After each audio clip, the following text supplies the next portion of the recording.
Alright, we are live on Twitch. I am playing the House of Light VR.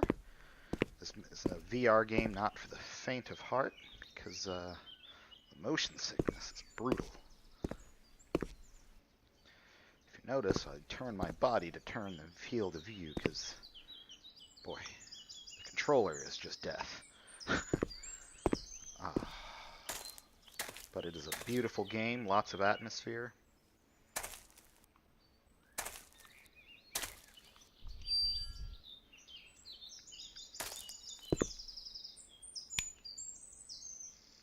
See here, I'm just starting out on the first level. It's an asylum horror game based on real life events. Got grass clipping through the ground there.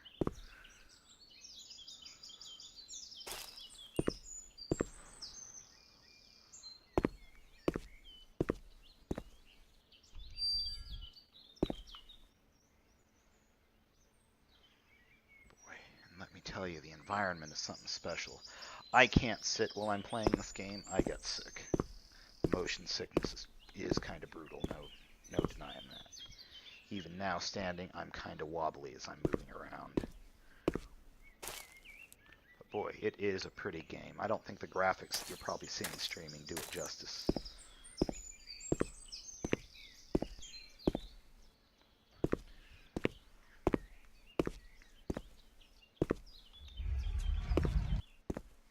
Limited interaction. Wish touch controllers worked.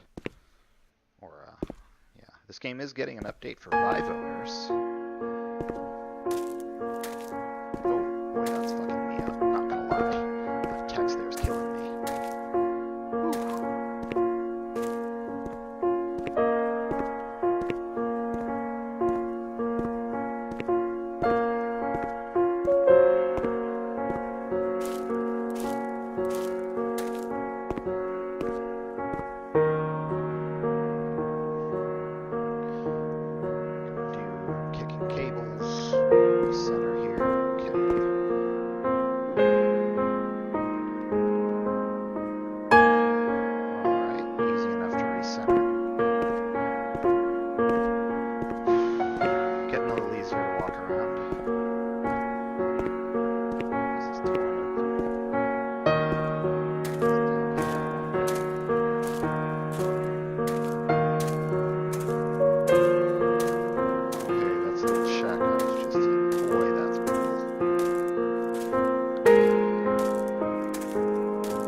This place, time, memory.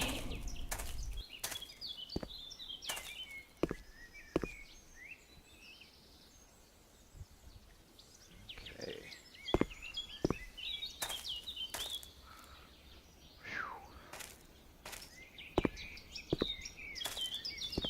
Let's see what else is around here.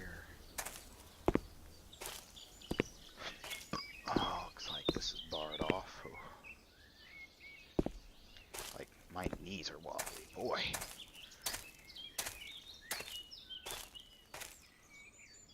Looks like we got some kind of greenhouse down there. Greenhouse is one of my favorite things.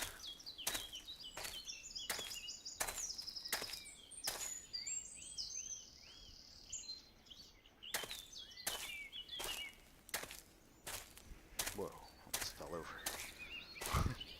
Motion sick is no joke, boy.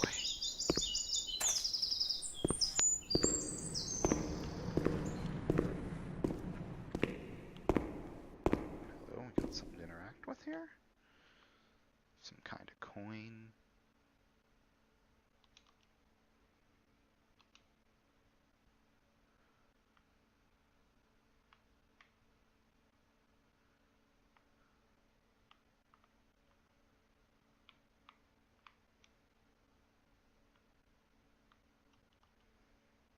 Not sure what that was for.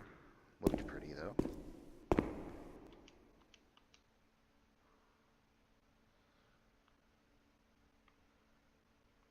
We're in some kind of asylum. Yeah, that's what the game's about.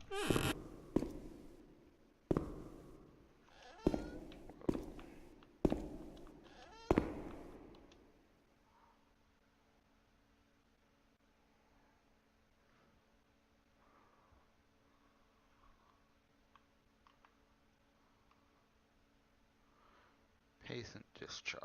First name and last name Francesca Ascottini. Oop.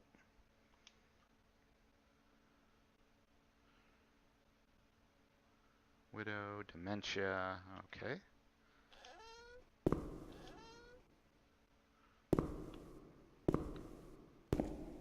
Getting more used to the motion here. Stomach is adjusting. That's good. So it does get a little easier with time once you move around more.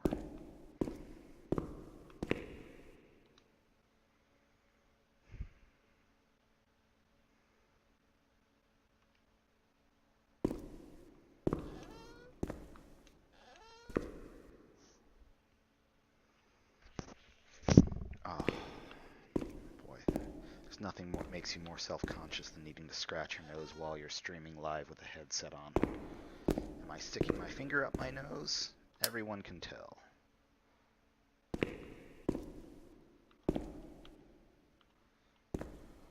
The only thing I remember clearly is Charlotte, my doll.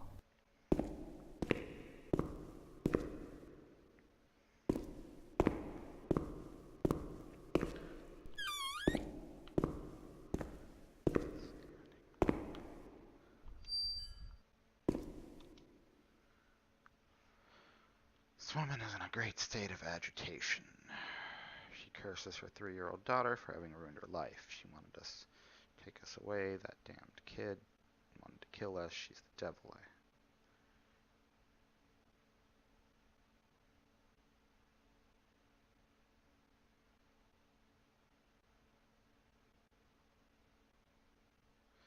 Ration was in a not cash, but in view of her social class, it seemed the most appropriate choice. Generous donation. Her daughter. Interesting.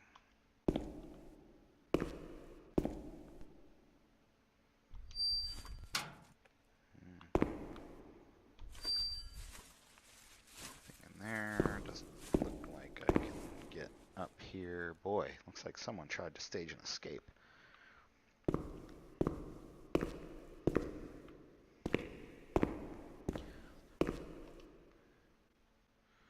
So I guess I'm where the red dot is.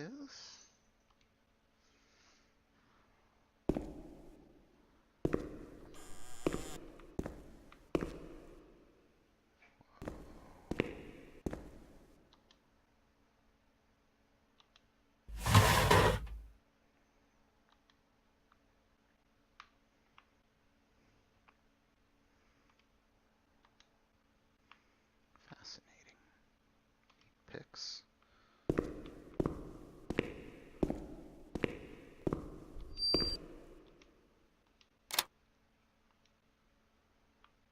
Okay, I bet we have power now.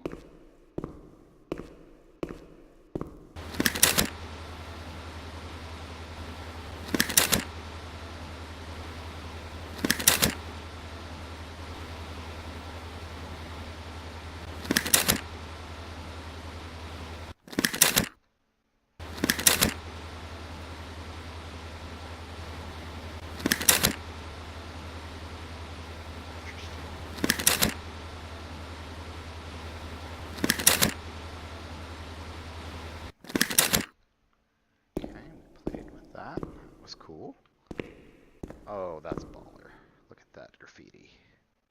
Okay, that's the locked door I saw. It doesn't look like there's much I can do here. No jumping in this game, yeah. Oh, hey.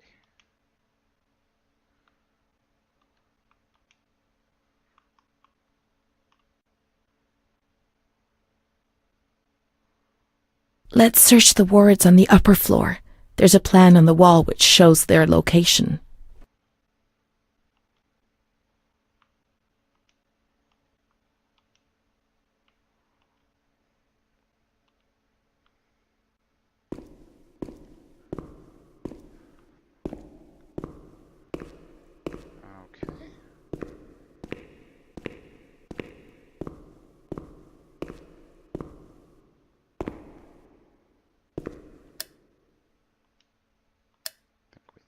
No, she's freezing. She's alone. Let's look for her. Renee doesn't want to abandon her. Must be someone elsewhere.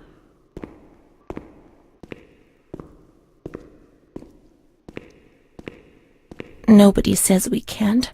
Let's find Charlotte. Okay, apparently I need to go somewhere else. Oh, here's the... Oh, hey.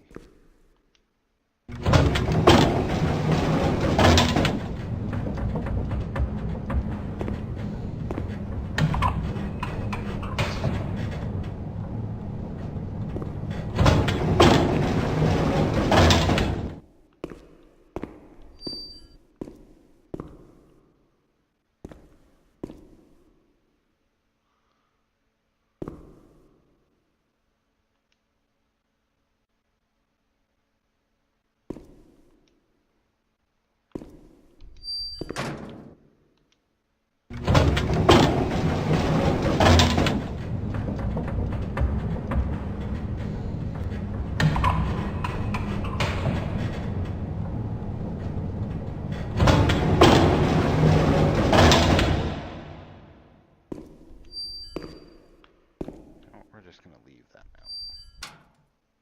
So if I hear that, that's probably bad. That's noted. Boy, someone has made some baller graffiti in this place. Guess that's what happened. I mean, is there like a crazy person roaming around here to kill me or something? Is that what I'm gonna find out?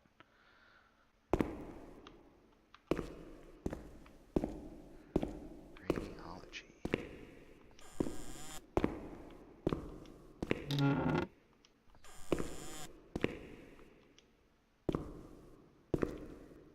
Ooh, someone got messed up good there.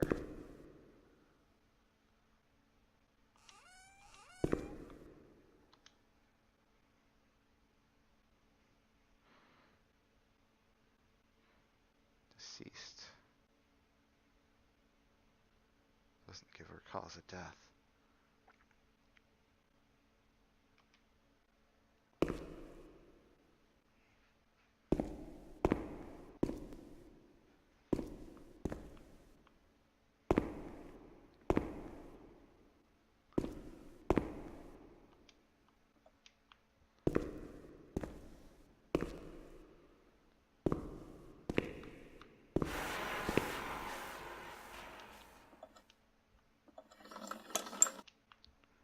What am I affecting here?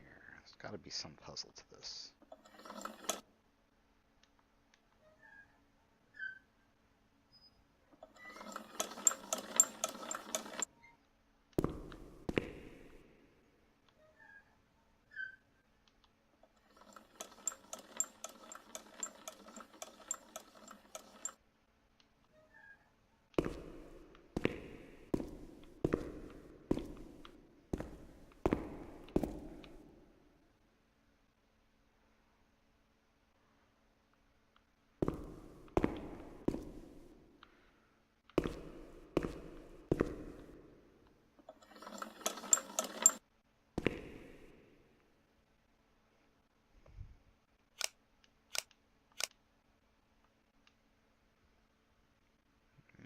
This equipment can't still be working, can it?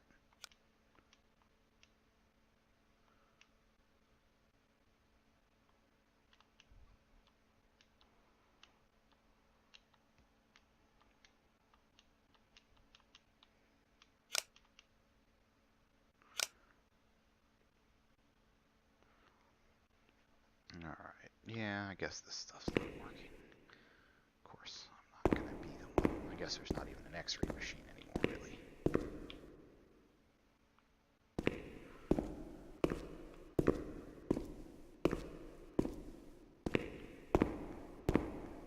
Let's find Charlotte.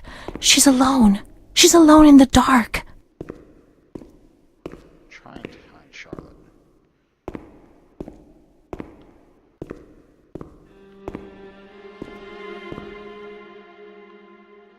Mummy took good care of Charlotte. She tucked her in, hugged her, gave her cuddles and kisses. She was very affectionate and loving. Nothing bad happened to Charlotte, and that surprised me. I didn't understand. At first, I was quite scared. I was afraid that she wanted to hurt me. I lived in constant fear that Mom would abandon her. Because I didn't deserve to live. I didn't deserve to be loved.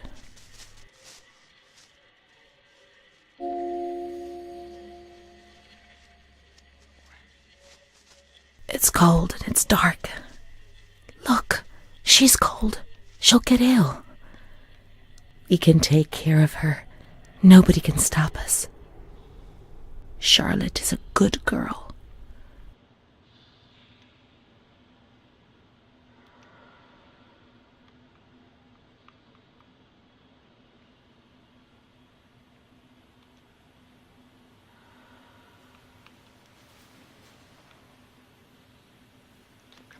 Ooh, I can't. Mummy took good care of Charlotte. She tucked her in.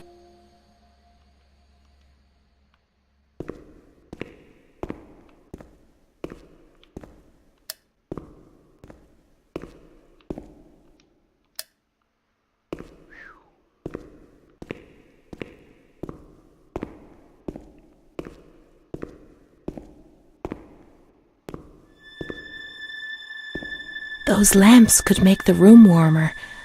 But Charlotte's not happy. She doesn't feel well.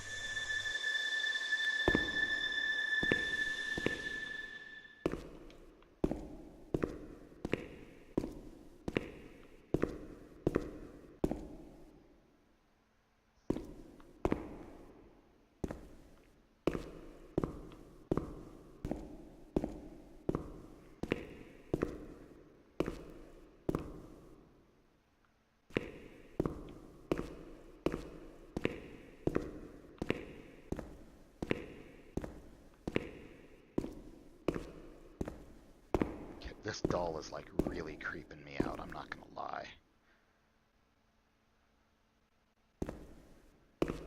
That's really creepy too.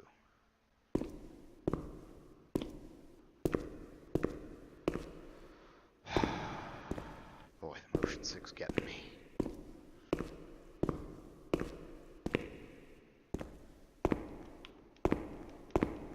He doesn't want to. Not Charlotte.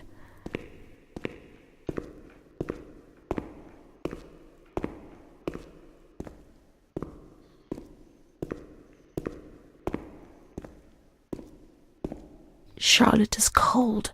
Let's take her somewhere warm.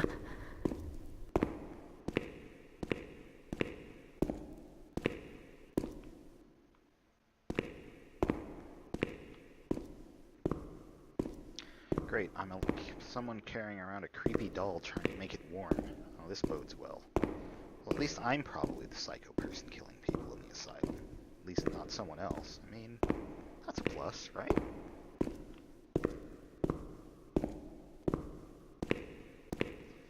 He'll get angry. I know he'll get angry.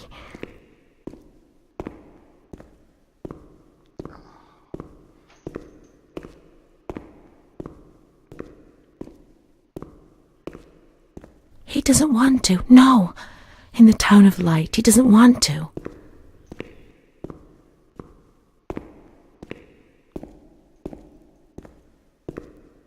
Alright, let's go outside in the light.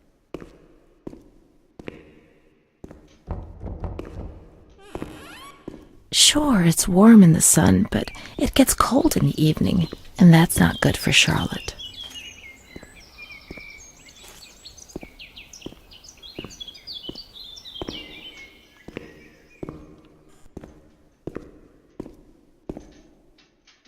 I saw a wheelchair on the ground floor.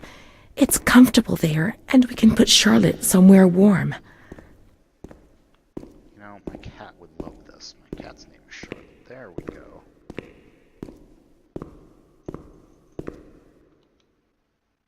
Charlotte will be comfy here. But it's cold. No, it's cold. Don't shiver, Charlotte. The cold will go away. It'll go away.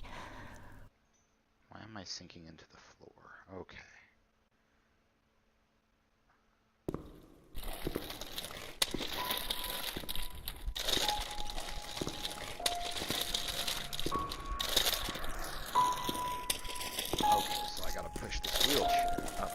up into the elevator. I need to go get the elevator. I see what's happening here, because the elevator won't go up the stairs. That's why the elevator's there. Let's get this going.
Wheelchair, I really feel it, boy. The lights, where's the room of lights? There wasn't over there. Maybe it was over here.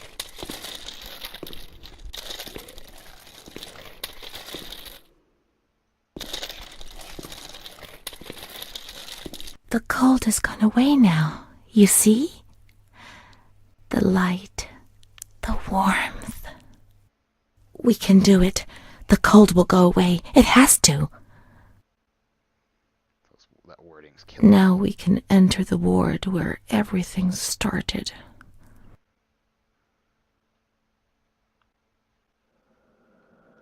It all began in the observation ward on the ground floor.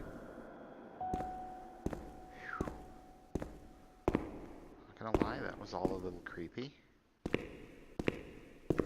don't have to see this woman get a bump lobotomized or something.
One day I turned off the light, But it didn't go dark. It was a limitless immensity, a blinding, merciless light. I was 16 years old, and I was afraid, always afraid, a fear that wore me down. I needed help, but I couldn't speak. I was terrified of everything, even thinking. They said they were taking me to a place where the fear would go away, where I would get better. I stopped living in there. They dragged me away and stripped off all my clothes, everything. I tried to explain what was going on in my head. They tied me to the bed for days. I was alone with my nightmares. It wasn't fear anymore. It was madness. And when you're mad, you cease to exist.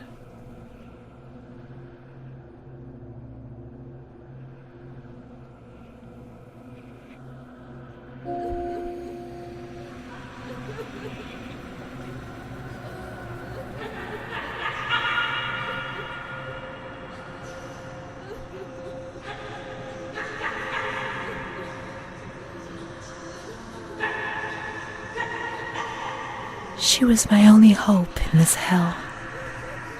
I was descending down, down among the damned. But that woman and her smile kept me alive.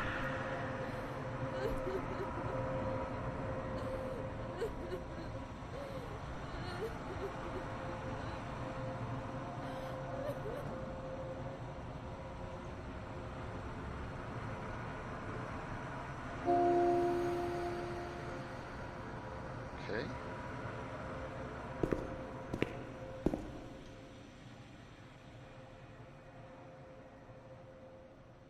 Renee, that's who I am.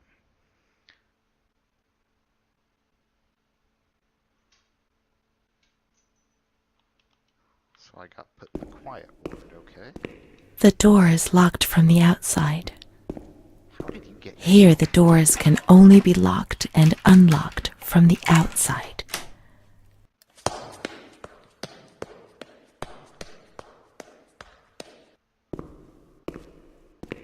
About to say, how did you lock yourself in the observation ward?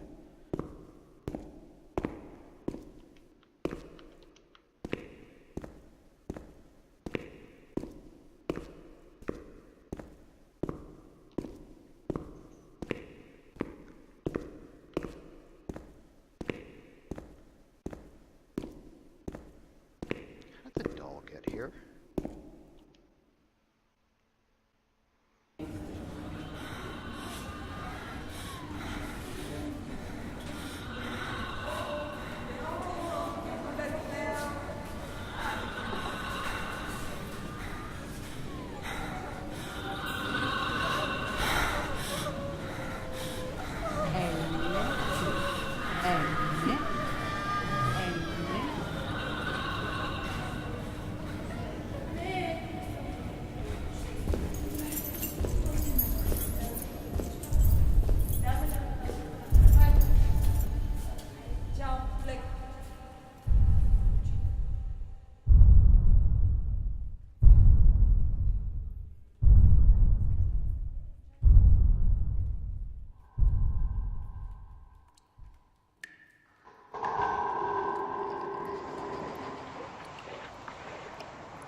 He laughed, panted, and slobbered all over me.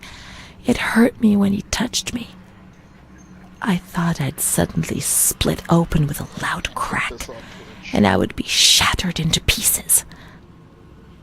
I felt fragile, sick, dirty, degraded. All I could do was clutch Charlotte tightly while Renee obeyed. He was the master in the realm of light. I was being consumed by the evil act I had committed. I threw up and could feel hell getting closer and closer. Those tests the doctors did to me. They said there was something growing inside, and they wanted to drag it out of me.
She stayed with Renee during those terrible medical examinations, and that gave her the strength to survive.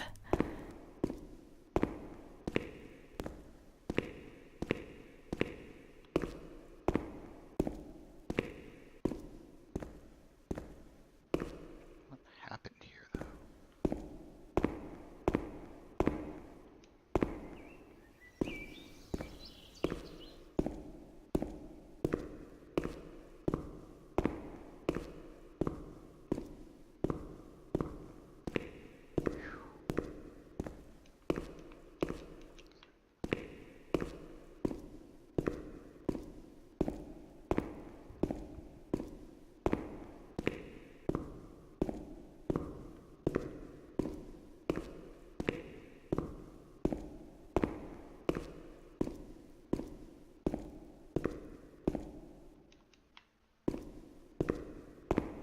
That's lit up. Let's go back there.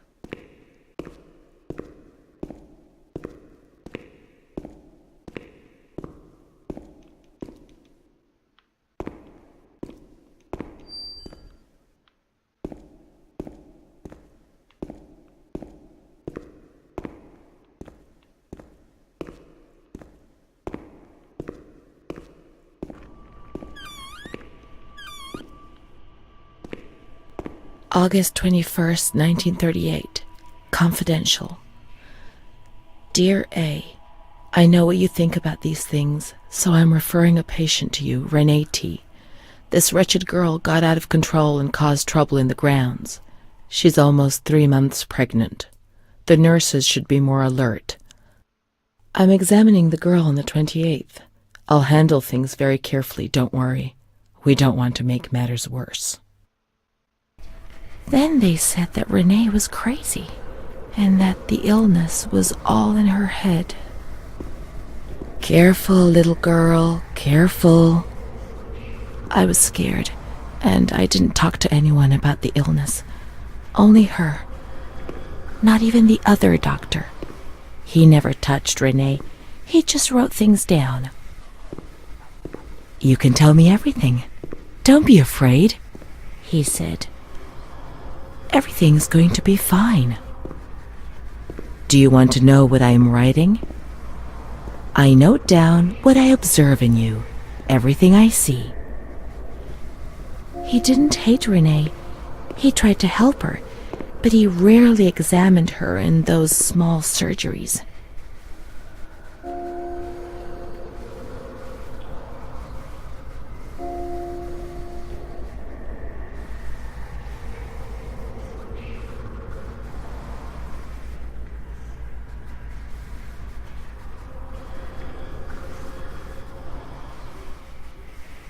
The overpowering stench in the wards, the constant din of shouts and voices that are barely recognizable as human, dirty, naked bodies devoid of any dignity.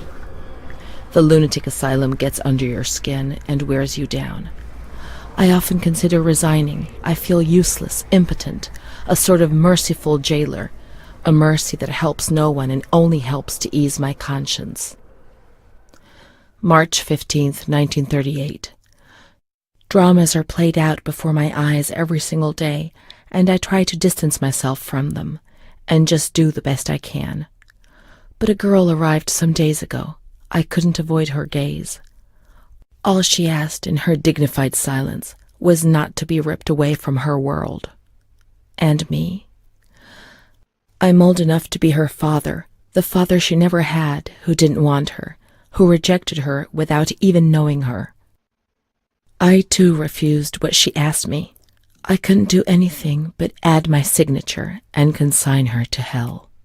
A danger to herself and to others, and a cause of public scandal. This was what was written on the accompanying note from the police headquarters. It was difficult not to agree with it. How much more violence must this poor girl be subjected to? Her gaze is so intense, so far removed from the carefree nature which should be the joyous hallmark of her age. I cried myself to sleep.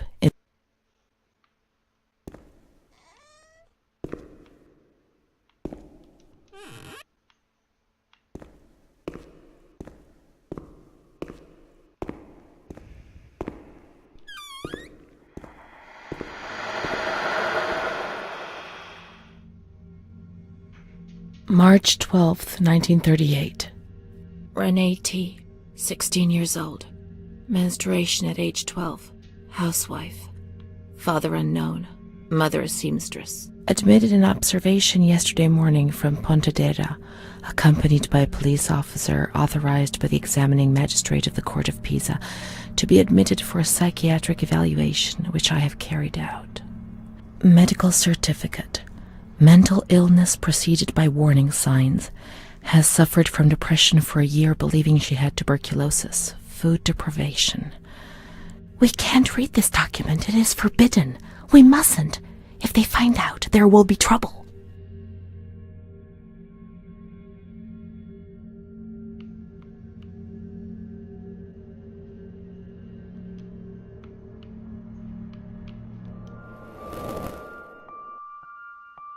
Have you ever wondered who you are?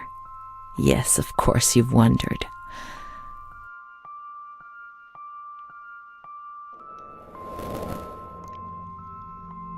I never had children. I don't think. Let's read it. I must understand. I must remember. She is frightened, hears noises and ghosts, presents serious signs of anxiety, psychosis, suffers from hallucinations. She is anxious, confused, her expression is distressed, a questioning look as if terrified, disoriented. She feels confused, hears voices shouting in her head. She doesn't understand things properly. She has been feeling unwell for 2 or 3 months. When questioned, she replies, "My mother wants to hurt me. I am always scared of her. She chases me." "Why are you here?" "I argued with my mother and was so upset that I felt like my head was spinning. There was a woman there who wanted to force me into a life of prostitution. They wanted to condemn me to be burned at the stake. Children whispered, called my name." March 16th. She couldn't sleep last night. They wanted to condemn her to be burned at the stake. April 4th. Transferred to the calm ward, still under my supervision. Yes, that's true.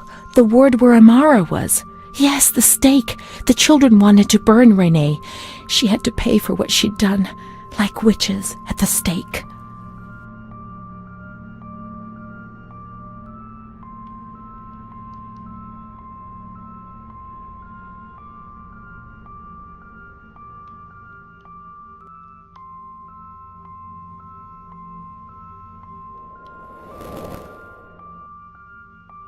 So many things frightened me.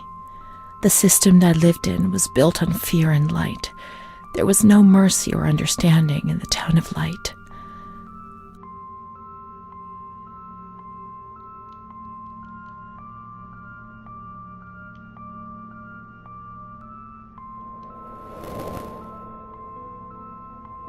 I didn't know what reality was. I never did. I've known many different realities, maybe too many. When you move, everything changes its appearance and meaning.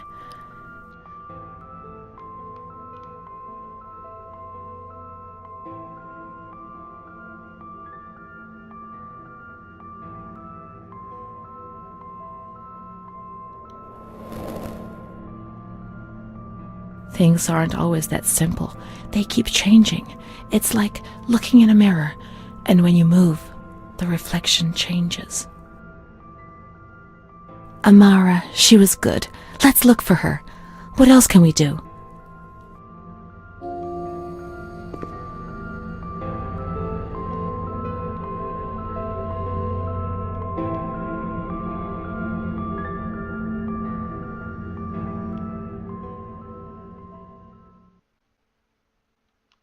Nasty looking needle right there.